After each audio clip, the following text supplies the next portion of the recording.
Hello बेटा, good morning.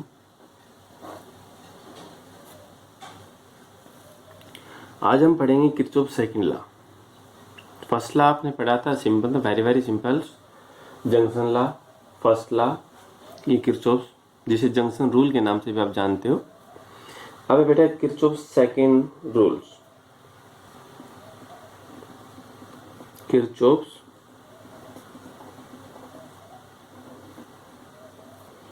Kirchhoff second rule,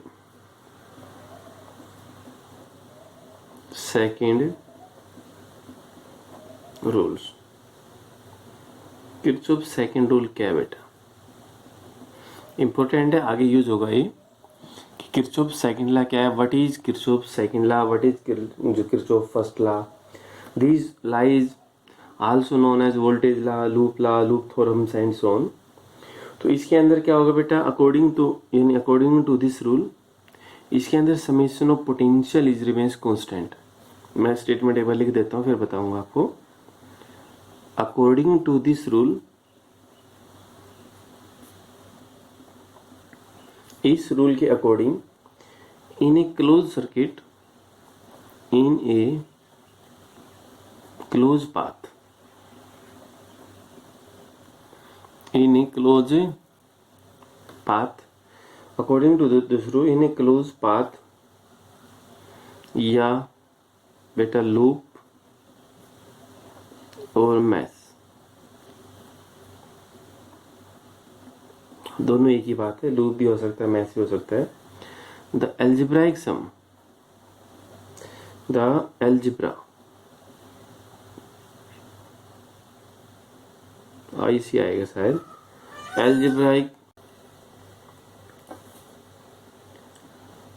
algebraic sum of EMFs, algebraic sum of EMF is equal to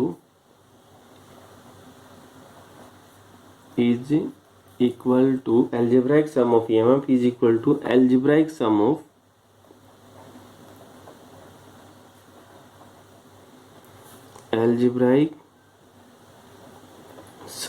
of the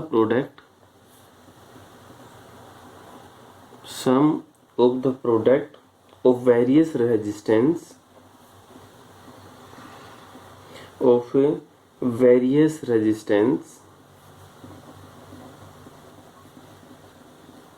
जितने भी बेटा सारे resistance and respectively current, various resistance and respective currents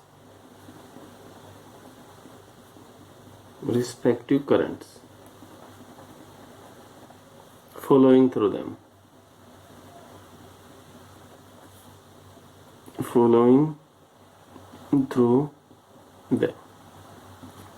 okay। तो बेटा ये देखो, that is algebraic sum EMF को E से लिख दिया आपने, ठीक है बेटा। आपने किससे लिख दिया उसको? ई से लिख दिया। Is equal to algebraic sum of product of various resistance and currents, IR। तो ये आपके पास बेटा क्या है, Kirchhoff second rule. These law is also known as voltage law, loop theorem, loop law and so these law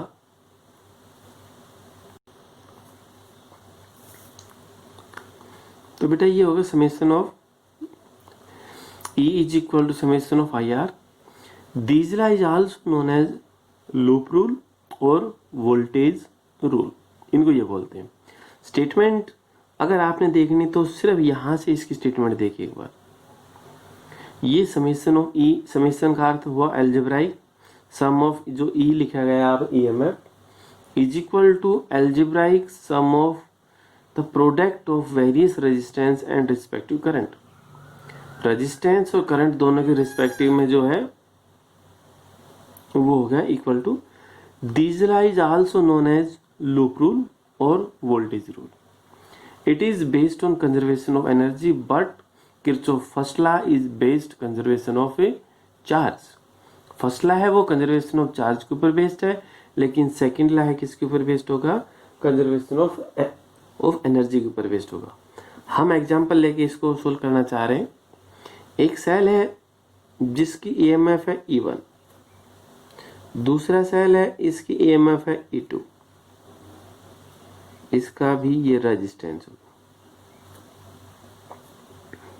इसको आपने यहां से ये जोड़ दिया, कवर कर दिया। बीच में आपने एक सेल और यूज कर लिया। रेजिस्टेंस आप कोई सा भी किसी को नाम दे सकते हो, R1, R2 और R3। ये सेल है, यहां से करंट आउटवर्ड में आया वो कितना होगा I1, यहां से कितना होगा I2 और यहां पर कितना चला गया बेटा I3। ठीक है बेटा, ये नोमेनक्लेचर हम करते हैं। That terminal is known as a point A, point B, point C, point D, point E और बेटा पॉइंट एफ। ठीक है बेटा, ये आपके पास हो गया point A B C D E F और ए कंटिन्यू।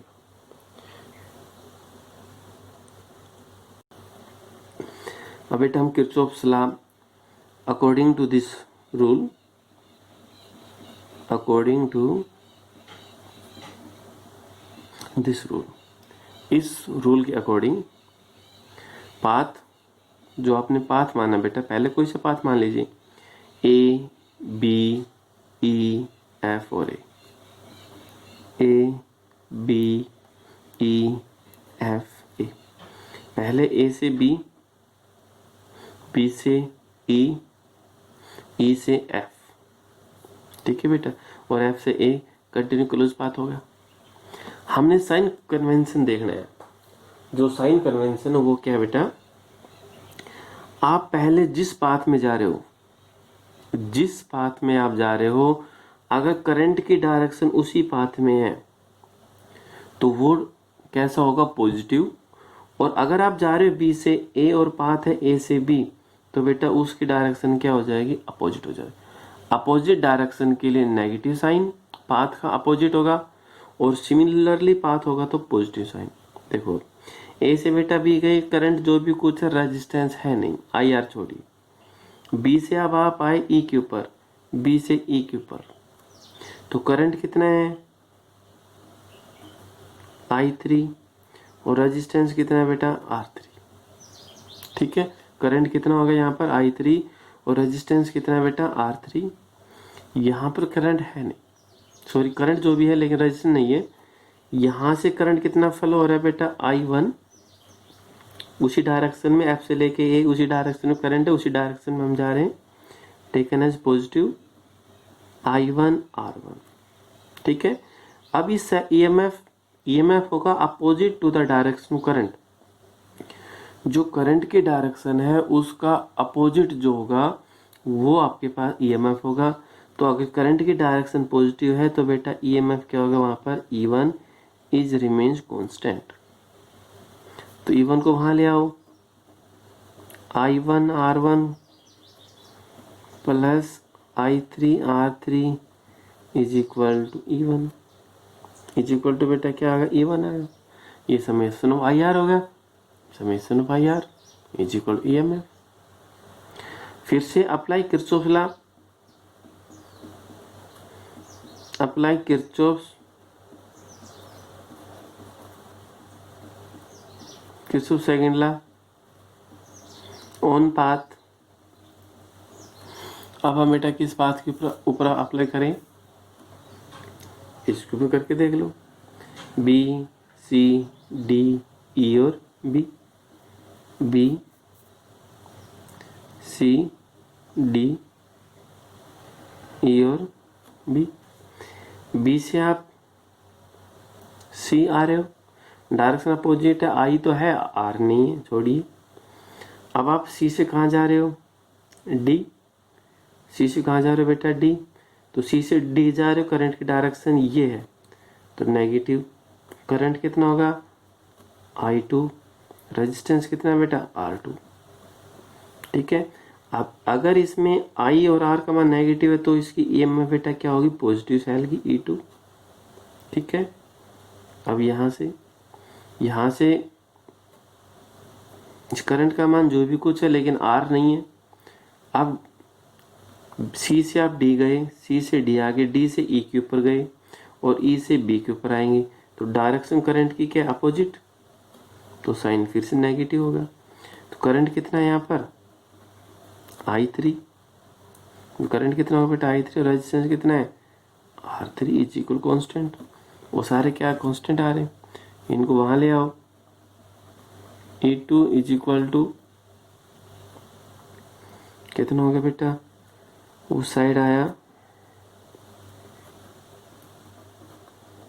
I2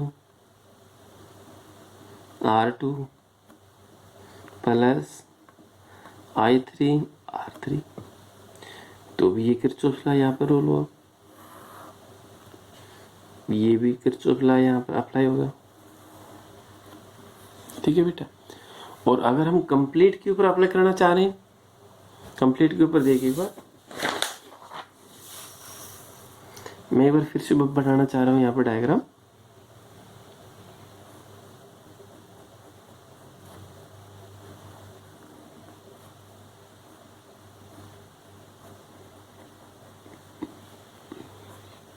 ये वही है जो पीछे की साइड है, ये R1, ये R2 और ये बेटा R3, I1 I2 I3। ठीक है, ये करंट की डायरेक्शन शो। सेल की ईएमएफ है E1, सेल की EMF E2, point A B C D E F। हम अप्लाई करेंगे, apply Kirchhoff law.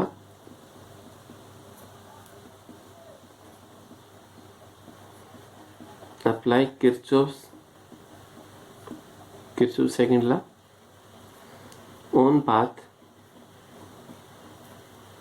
A C D F और A। अब हमने सारे पाथ के ऊपर लिया, A C D F और A। बेटा देखो, पहले A से C जाओगे, A से C जाओ, करंट चाहे कितना भी है, लेकिन यहाँ पर R आपने शो नहीं कर रखा, छोड़ दीजिए। C से कहाँ गए D, C से D, आप जा रहे हो C से D, लेकिन करंट की डायरेक्शन है अपोजिट, तो करंट की डायरेक्शन अपोजिट है तो साइन कैसा, माइनस करंट कितना है बेटा I2,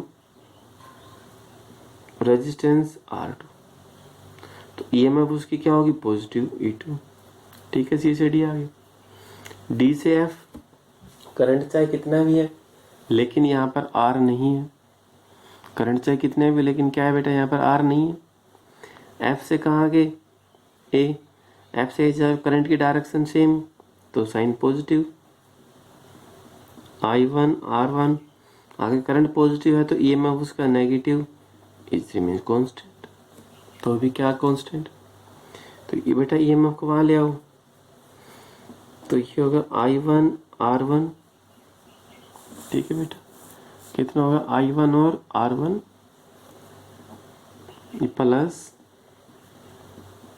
I2 R2 is equal to E1 plus E2 side आ रहा, ये बेटा क्या होगा, summation of IR is equal to summation of EMF। सभी को आपने जोड़ दिया, तो ये भी आपके पास क्या बेटा, किरचॉफ से सेकंड रूल, इसका भी नाम क्या है, किरचॉफ से सेकंड लॉ, जो कि अगले टॉपिक में इंपॉर्टेंट होगा।